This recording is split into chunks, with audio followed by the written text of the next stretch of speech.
পুরো ঝুড়িটাই আমার চাই। দাম যা চান তাই দেব। দাম নিয়ে সবকিছু কেনা যায় না মদন। এই মাছ তোমার জন্য না। কাকা, আপনি তো রোজই এমন করেন। একটু বুঝিয়ে বলবেন কি কেন এই মাছটা বিক্রি করেন না? সব কথার উত্তর সময়ে পাওয়া যায় মদন। ঠাকুর যেদিন চাইবেন সেদিনই সব জানবে। আচ্ছা কাকা, তাহলে অপেক্ষাই করি। কিন্তু মনে রাখবেন, আমার প্রস্তাবটা সব সময় খোলা থাকবে। জানি মদন, তোমার ব্যবসার বুদ্ধি ভালো, কিন্তু এই মাছের ব্যাপারটা অন্যরকম।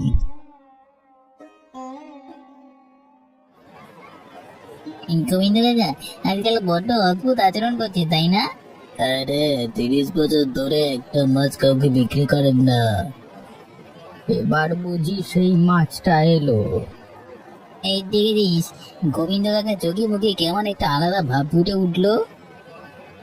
আরে, মনে হচ্ছে আজকে একটা বিশেষ করতে যাচ্ছি বাজারে। চল একটু কাছে গিয়ে দেখি কি হয়। এত সকালে তো হইচই। হ্যাঁ চল, গোবিন্দ কাকার এই রহস্যটা আজকে তো ভাঙবে। বাহ, মদন শেঠের লোকজন সকালে দাদুর নৌকার কাছে অনেকক্ষণ ঘোরাঘুরি করছিল। মনে হলো কিছু একটা জিজ্ঞেস করতে চাইছে। সত্যি দাদু জানে? না, বলিনি এখনো। দাদু আজকাল বড্ড অন্যমনস্ক থাকে, তাই ভাবলাম তোকে আগে বলি। ঠিক করেছিস, চল দেখি ওরা কি চায়। তবে এখন দাদুকে বিরক্ত করার দরকার নেই। হ্যাঁ, আগে বুঝিনি ব্যাপারটা কি, তারপর দাদুকে বলা যাবে। হ্যাঁ, আরে শোনো শোনো শোনো শোনো, গোবিন্দ কাকা নাকি এবছরে একটা মাছ বিক্রি করেন না, সেটা নাকি জমিয়ে রাখেন কার জন্য জানো? তার জন্য কালে যায়, তুমি তো শব্দ খবর রাখো। সেটাই তো এখনো কেউ জানে না। জানলে তো আর গল্প বলবার মজাই থাকতো না। এই কথাটাই তো আমিও জানতে চাই, দাদু কখনো আমাকে বলেনি। হয়তো কোনো গোপন কারণ আছে রূপা, চল আমরা নিজেরাই খুঁজে বের করি। হ্যাঁ, কিন্তু সাবধানে, দাদু যেন কষ্ট না পায়। আমি তো কখনো এমন কিছু করব না যাতে দাদুর কষ্ট হয় রূপা। শুধু বুঝতে চাই কি আছে এই রহস্যের পেছনে। আচ্ছা চল আগে বাকি কাজগুলো সেরে নি, তারপর একসাথে চিন্তা করব। ঠিক আছে, আমিও তোকে সাহায্য করি ঝুড়ি গোছাতে। হ্যাঁ চল, তাড়াতাড়ি করলে দুপুরের আগেই শেষ হয়ে যাবে। রূপা, তুই কি কখনো দাদুকে জিজ্ঞেস করেছিস সরাসরি এই মাছের ব্যাপারে? অনেকবার করেছি, কিন্তু দাদু সব সময় এড়িয়ে যায়, বলে সময় হলে জানবি। হয়তো সত্যিই কোনো গভীর কারণ আছে, তাড়াহুড়ো করাটা ঠিক হবে না। তুই ঠিক বলেছিস, ধৈর্য ধরাই ভালো এই ক্ষেত্রে। রূপা, তোর কি সত্যি মনে হয় দাদু কখনো সত্যিটা আমাদের বলবে? হয়তো একদিন বলবে, ঠাকুর যখন চাইবেন সবকিছুই ঠিকভাবে বেরিয়ে আসবে মধু। আশা করি সেই দিনটা তাড়াতাড়ি আসুক, খুব জানতে ইচ্ছা করে। চল এখন কাজ করি, বেলা হয়ে যাচ্ছে অনেক। হ্যাঁ চল, আমিও সাহায্য করি তোকে। বাজারের মাছ যদি সব আমার হাতে আসে তাহলে শহরের ভালো দামে বেচতে পারবো। শুধু এই গোবিন্দ কাকাই রাজি হচ্ছেন না। কাকা তো সহজে কারোর কথায় রাজি হন না সেটজি, উনি নিজেই নিয়মে চলেন। তাহলে অন্যভাবে বোঝাতে হবে। কালাচাঁদকে ডাকো তো, ও এসব খবর রাখে। আচ্ছা সেটজি, এখনই ডেকে আনছি। আর শোনো, ভদ্রভাবে কথা বলবে, জোর করবার দরকার নেই। বুঝেছি সেটজি, আমি খুব ভালো করেই জানি কিভাবে কথা বলতে হয়। কালাচাঁদ দাদা, সেটজি জানতে চান গোবিন্দ কাকা কোন যুক্তিতে মাছ বাছাই করেন, যদি বলতে পারো তো একটা ভালো পুরস্কার পাবে। আমি তো ঠিক জানি না রে ভাই, শুধু শুনেছি গল্পের মতো করে। যা জানো তাই বলো, সেটজি খুশি হবেন। আচ্ছা দেখি কি বলা যায়, তবে সত্যিটা আমি জানি না পুরোপুরি। হ্যাঁ, যা জানো তাই বলো, সেটজি অপেক্ষা করছেন। আচ্ছা যাও, আমি চিন্তা করে দেখি কিভাবে বলা যায় ব্যাপারটা। টাকাটা লোভনীয় ঠিকই, কিন্তু গোবিন্দ কাকার বিশ্বাস ভাঙা কি ঠিক হবে? ঠাকুর তো সব দেখছেন। কি ভাবছে কালাচাঁদ দাদা, রাজি আছে তো? দেখি ভাই, আগে নিজে একটু ভেবে নিয়ে তারপর জানাবো। আচ্ছা, বেশি দেরি করো না কিন্তু, সেনজি টাকা দিচ্ছেন। বুঝেছি, কালকের মধ্যেই জানিয়ে দেবো একটা উত্তর। আচ্ছা তাহলে আছে কোন সেনজিকে নিয়ে তুমি ভাবছো? হ্যাঁ হ্যাঁ যাও, আর বলে দিও আমি গোবিন্দ কাকার ক্ষতি করবো না কখনো। আমি বুঝেছি কালাচাঁদ দাদা, আমি ঠিক টাইম বলে দেবো সেনজিকে। একটু মাছের ঝোল পেলেই ভাবলো হয়তো শক্তি পাবে। ঠাকুর, একটু মুখ তুলে চাও। সোনা বাবা, একটু সহ্য কর, মা কিছু একটা ব্যবস্থা করবে। স্বামী মারা যাওয়ার পর থেকে সবকিছু যেন কঠিন হয়ে গেছে। কারোর কাছে হাত পাততে বড় লজ্জা লাগে আমার।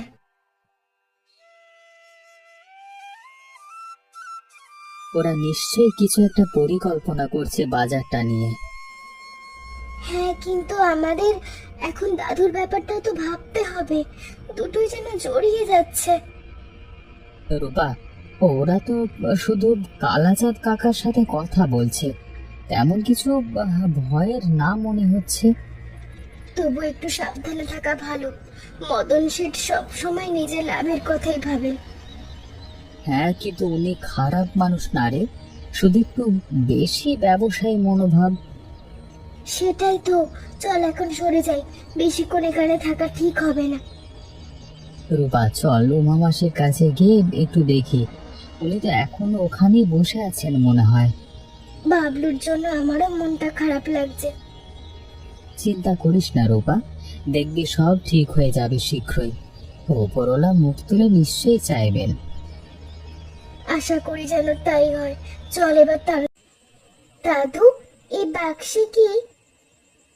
আরে তো দিদা সরলা প্রতি বছর বর্ষার প্রথম বড় মাছটা এমন একজনকে দিত যে সত্যিকারের ভালোবাসার ভালো মনের মানুষ। সে বলতো টাকা দিয়ে মাছ কেনা যায়, মন কেনা যায় না। আর ছবির এই ছেলেটাকে? ও অনেক দূর চলে গেছে রূপা, অনেক বছর হলো। দাদু, তুমি কি এখনো তার জন্য অপেক্ষা করো? হয়তো করি রে, পুরনো অভ্যেস সহজে যায় না। দিদার এই ঐতিহ্যটা তুমি এখনো রেখে দিয়েছো কেন? কারণ এইটা তো তোর দিদা দেখানো সবচেয়ে বড় শিক্ষে, ভালো মনের মানুষ খুঁজে বের করাটা। দাদু, দিদা কেমন মানুষ ছিলেন বলো না? অসম্ভব ভালো মনের মানুষ ছিল, সবাইকে নিজের সন্তানের মতো দেখতো। আমারও ইচ্ছে করে দিদাকে দেখতে, ছবিতেই শুধু দেখেছি। তুই তার অনেক গুণই পেয়েছিস রে মা, সে একই দয়ালু মন। দাদু, আমার খুব ইচ্ছে করে এই ঐতিহ্যটা একদিন নিজেই চালিয়ে নিতে। তুই তো ইতিমধ্যেই শুরু করে দিয়েছিস মা, তোর মনের যত্নই তো তার প্রমাণ। ধন্যবাদ দাদু, তোমার মতো মানুষ হতে চাই আমি। তুই তো এমনিতে আমার চেয়ে অনেক বেশি বুদ্ধিমতী মা, শুধু বয়সটাই কম। দাদু, তুমি সবসময় এমন মিষ্টি কথা বলো কেন? কারণ তুই আমার চোখের মনি, সত্যি কথাই বলি সব সময়। ভালোবাসি তোমাকে দাদু, অনেক। আমিও ভালোবাসি রে মা, তুই আমার জীবনের সবচেয়ে বড় আশীর্বাদ। চলো এখন ঘুমাই দাদু, কাল আবার অনেক কাজ আছে। যা মা, আমিও একটু পরে যাচ্ছি, একটু ওপরওয়ালার সামনে বসে থাকি আজকে।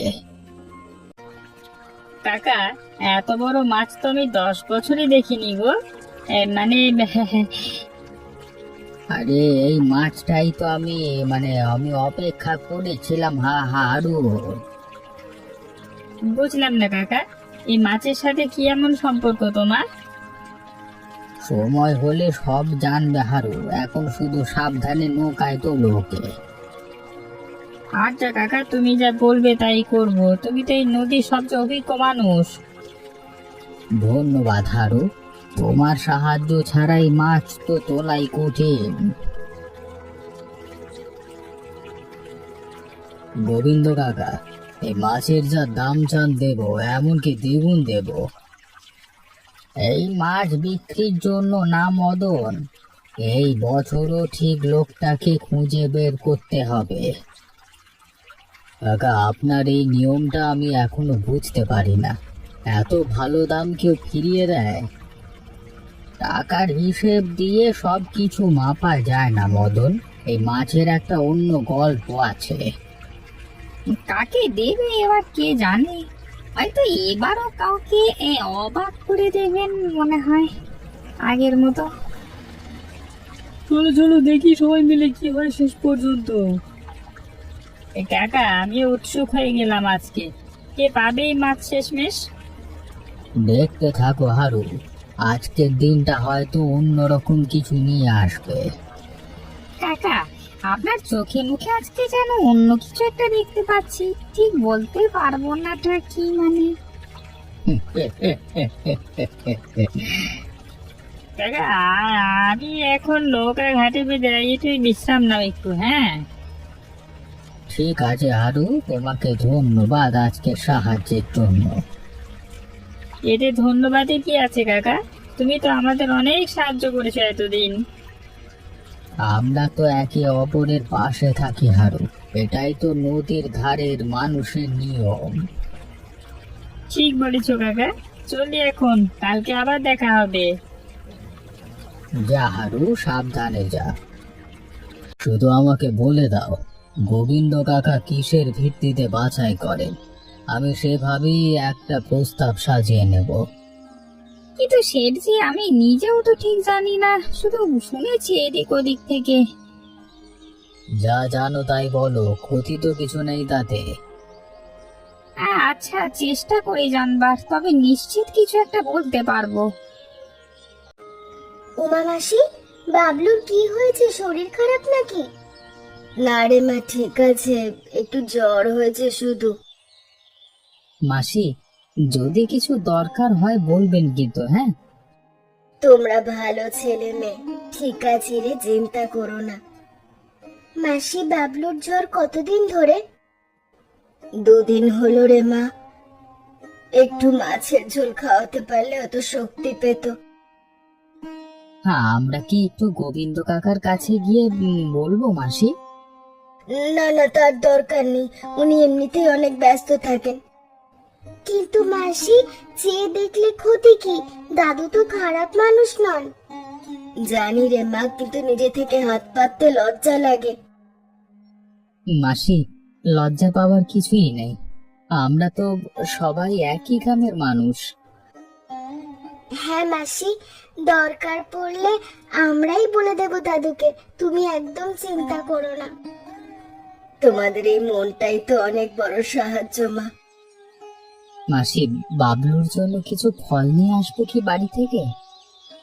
না রে বাবা, তোমরা তো নিজেরাই ছোট, এত কষ্ট করো না আমার জন্য। কিসের কষ্ট মাসি? আমরা তো এখন একরকম পরিবারই হয়ে গেছি বাজারে। তোমাদের কথা শুনলে মনটা হালকা লাগে রে মা। ধন্যবাদ তোমাদের, ঠাকুর তোমাদের ভালো করুক। মাসি, আমরা এখন বাড়ি যাচ্ছি, কাল আবার আসবো দেখতে। আচ্ছা মা, সাবধানে যেও। আচ্ছা মাসি, আমরা এখন যাই তাহলে। হ্যাঁ চলি মাসি, বাবলুর যত্ন নিও ভালো করে। নিশ্চয়ই মা, তোমরা সাবধানে যেও। আর যেখান থেকে শুরু করতে হবে খোঁজ। দাদা, এখানে গোবিন্দ নামে কোনো ছেলে থাকেন? কেন গো, চেনো নাকি তাকে? ঠিক চিনি না, একটা কাজে এসছি। কি কাজ শুনি? এই বাজারে অচেনা মানুষ কম আসে তো। লম্বা যাত্রা করে এসছি। মধু, দাদাটাকে আমার কেমন যেন চেনা চেনা লাগছে, ঠিক বুঝতে পারছি না। হয়তো শহর থেকে এসেছে বলে অন্যরকম লাগছে, চল একটু নজর রাখি। হ্যাঁ, কিন্তু বেশি সন্দেহ করাও তো ঠিক না, হয়তো সত্যি কোনো কাজে এসেছেন। তাও ব্যাগে চিঠির মতো কিছু একটা দেখলাম, যেন কৌতূহল হচ্ছে খুব। চল সন্ধ্যে পর্যন্ত অপেক্ষা করি, দেখি কোথায় যায় লোকটা। তা ভাই শহর থেকে এসছো বললে, কোন শহর থেকে? দূরের শহর থেকে, নাম শুনলে চিনবেন না হয়তো। আচ্ছা, তা যাই হোক, গোবিন্দ কাকা তো এখন পুকুর পাড়ি আছেন, চাইলে গিয়ে দেখা করতে পারো। এখনই না, একটু সময় নিয়ে যাবো, আগে একটু গুছিয়ে নিয়ে নে। ঠিক আছে ভাই, তোমার যা ইচ্ছে করো, তারা নেই কোনো। কিভাবে শুরু করবো কথাটা? এত বছর পর কি বলবো কাউকে? সাহস দাও ঠাকুর। আজ রাতে ঠিক করবো কিভাবে সবকিছু বলবো কাউকে। হ্যাঁ, আপনি আমার দাদুকে খুঁজছেন কেন? তোমার দাদু গোবিন্দ কাকা, আমি ঠিক এখনই বলতে পারবো না, সময় হলে বলবো। কিন্তু আপনার চিঠিতে কি লেখা, তার সাথে দাদুর কি সম্পর্ক আছে? সম্পর্ক আছে, কিন্তু এখনই বলবো ঠিক হবে না, মানে একটু সময় দাও। আচ্ছা তাহলে অপেক্ষা করছি, বেশি দেরি করো না। আচ্ছা, আপনি অন্তত একটু বলুন, দাদুর কোনো ক্ষতি হবে না তো এতে? না না, একদম না, বরং ভালো খবরই আছে বলতে পারো। তাহলে ঠিক আছে, আমরা অপেক্ষা করব। ধন্যবাদ তোমাদের বোঝার জন্য, খুব শীঘ্রই সব পরিষ্কার হয়ে যাবে। রূপা, তুই বললি না লোকটাকে চেনা চেনা লাগছে, এখন কি মনে হচ্ছে? জানি না রে মধু, কিন্তু মনে হচ্ছে এই মানুষটা আমাদের পরিবারের সাথে জড়িত। চল দাদুকে কিছু না বলে অপেক্ষা করি। রাজুদা নিজেই যখন সময় হলে বলবেন বলেছেন। হ্যাঁ তাই হবে, তবে আমার মনটা কেমন যেন অস্থির লাগছে। চিন্তা করিস না রূপা, ভালো খবর হবে মনে হচ্ছে আমার। আশা করি তাই যেন হয় মধু। চল এখন বাড়ি ফিরি। হ্যাঁ চল, রাত হয়ে যাচ্ছে, দাদু চিন্তা করবেন, চল চল। হ্যাঁ ঠিক বলেছিস, তাড়াতাড়ি হাঁটি চল। সোনা বাবা, একটু ভালো লাগছে? মা তো কাছেই আছে। কাল সকালে যাই হোক, লজ্জা ভুলে একবার সাহায্য চাইতেই হবে। দাদা আর একবার অনুরোধ করছি, নাম বলুন কাকে দেবেন, আমি সাহায্য করতে পারি হয়তো। এই সিদ্ধান্ত আমার আর সরলার মদন, এতে কারোর সাহায্য দরকার নেই। ঠিক আছে দাদা, আপনার ইচ্ছা, আমি আর জোর করবো না। বুঝলে ভালো মদন, ভালো থেকো, এখন রাত হয়েছে অনেক। দাদা একটা কথা বলি, আপনার এই সততা দেখে মাঝে মাঝে নিজের ব্যবসার হিসেবগুলো অন্যরকম হয়ে যায়। হ্যাঁ, তাহলে তো ভালোই মদন, মানুষ বদলাতে দেরি হয় না কখনো। কাকা, উমার ছেলের অসুখের কথা শুনেছি, ওষুধের জন্য যদি কিছু সাহায্য লাগে বলবেন। এই প্রথম তোমার মুখে অন্য কারোর কথা শুনলাম মদন, ভালো লাগলো শুনে। সব সময় তো নিজের লাভের কথাই ভেবেছি কাকা, আজকে একটু অন্যরকম মনে হচ্ছে। এই অনুভূতিটাই তো সবচেয়ে বড় সম্পদ মদন, টাকার চেয়েও দামি। ঠিক বলেছেন কাকা, আজকে রাতটা অনেক কিছু ভাবার আছে আমার। আর যাও এখন বাড়ি ফিরে যাও, কালকে একটা নতুন দিন শুরু হবে। আচ্ছা কাকা, ভালো থাকবেন। তুমিও ভালো থেকো মদন, সাবধানে বাড়ি যাও। গোবিন্দ কাকা, আমি আপনার ছেলে কানাইয়ের বন্ধু। এই চিঠিটাও আমাকে দিয়েছে, আপনার কাছে পৌঁছে দিতে বলেছিল। সে বেঁচে আছে? হ্যাঁ কাকা, কিন্তু লজ্জায় ফিরতে পারেননি একদিন। এত বছর কেন একটা খবর দিল না? ভয় পেত কাকা, আপনি রাগ করবেন ভেবে, কিন্তু ভেতরে ভেতরে খুব মানে আপনাকে হারাতো আর কি, মিস করতো। কাকা, আমি অন্য কিছু চাইতে আসিনি, শুধু একটু আশীর্বাদ চাই আমার ছেলের জন্য। এসো মা, এসো মা, তোমার ছেলের জন্য আশীর্বাদ তো থাকবেই। কাকা এত বছর মানে আমরা তো ভাবতেই পারিনি আজকের দিনটা এমন হবে। দাদু তুমি ঠিক আছো তো? এত আবেগ সহ্য হচ্ছে তো তোমার? ঠিক আছে রে মা, শুধু বহুদিনের অপেক্ষার শেষটা যেন আজই এলো। কাকা, আপনার ছেলে এখন কোথায় থাকেন জানেন কি? কাছে আছে কাকা, সত্যি বলতে খুব কাছে। কাছেই মানে? কি বলতে চাইছো তুমি রাজু? কাকা, সত্যিটা হলো কানাই এতদিন নদীর ওপারের গ্রামেই ছিল। প্রতি বছর এ সময় লুকিয়ে এসে দূর থেকে আপনাকে এই বাজারে দেখে যেত। আজকেও নিজেই বললো আর লুকিয়ে থাকবে না। ও এতদিন এত কাছে ছিল আর আমি জানতেই পারিনি। দাদু, তাহলে ওই যে তুমি প্রতি বছর বলতে বাতাসে অন্যরকম গন্ধ পাও। হ্যাঁ রে মা, এবার বুঝলাম কেন প্রতি বছর মনটা কেমন করতো।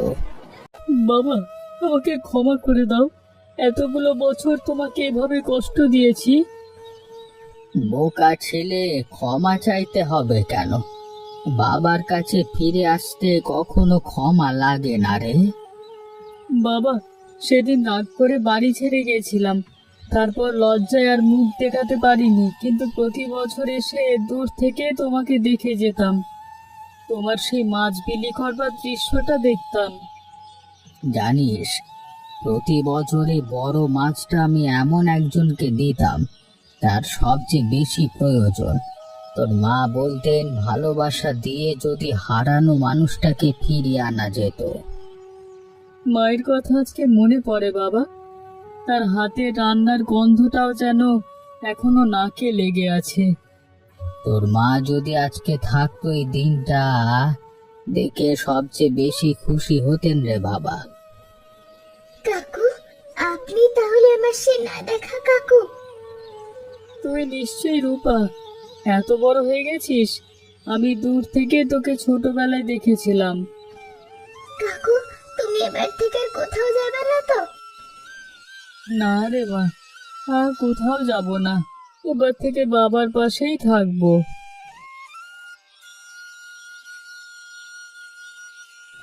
আজকে দিনটাই বাজারের ইতিহাসে সবচেয়ে সুন্দর দিন হয়ে থাকবে।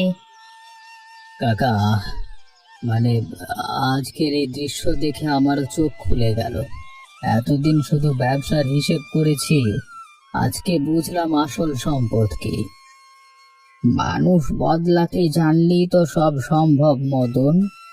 কাকা, তোমার ছেলের চিকিৎসার সব খরচ আজকে থেকে আমি বহন করব, আর এই বাজারের প্রতিটা গরিব মানুষের পাশেও থাকবো। শেঠজি, এত বড় দয়া! এটা দয়া না মাসি, এটা আমার কর্তব্য। আজকে গোবিন্দ কাকা আমাকে সেটাই শেখালেন। এই মাছ আজকে থেকে শুধু একজনের না, পুরো বাজারের সবার জন্য। এবার থেকে প্রতি বছর এই বড় মাছটা আমরা সবাই মিলে ভাগ করে খাবো উৎসবের মতো। করলা সব সময় বলতো সত্যিকারের ভালোবাসা কখনো হারিয়ে যায় না, শুধু ফিরে আসবার অপেক্ষায় থাকে।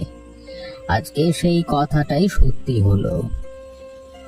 বাবা, আজকে থেকে প্রতিদিন সকালে তোমার সাথে জাল ফেলতে যাব, যেমন ছোটবেলায় যেতাম। সেই দিনটার জন্যই তো এতগুলো বছর অপেক্ষা করেছিলাম রে বাবা। হ্যাঁ রে, আজকে বুঝলাম এই বাজারটা সত্যি একটা বড় পরিবার। কাকা, আমার কাজ শেষ হলো আজকে।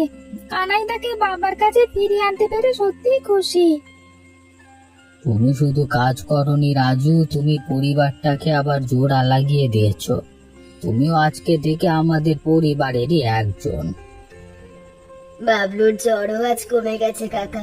মনে হচ্ছে আজকের এই খুশির ছোঁয়াতেই ও সেরে উঠলো। আজকে থেকে আমার দোকানে নতুন একটা গল্প হবে। রহস্য গল্প না, মিলনের গল্প। কাকা, এবার থেকে বাজারটা আমরা সবাই মিলেই সাজাবো, কারোর একা লাভের জন্য না। আজকের এই আলো শুধু পুকুর পাড়ে না, সবার মনেও জ্বলুক। ভালোবাসার বিশ্বাসই তো জীবনের আসল সম্পদ। বাকি শব্দ আসে যায় কি বা। দাদু, এবার থেকে প্রতি বছর এই দিনটা আমরা উৎসব হিসেবে পালন করব, কি বলো? নিশ্চয়ই মা, প্রতি বছর এই পুকুর পাড়ে আমরা সবাই মিলে বসবো, ঠিক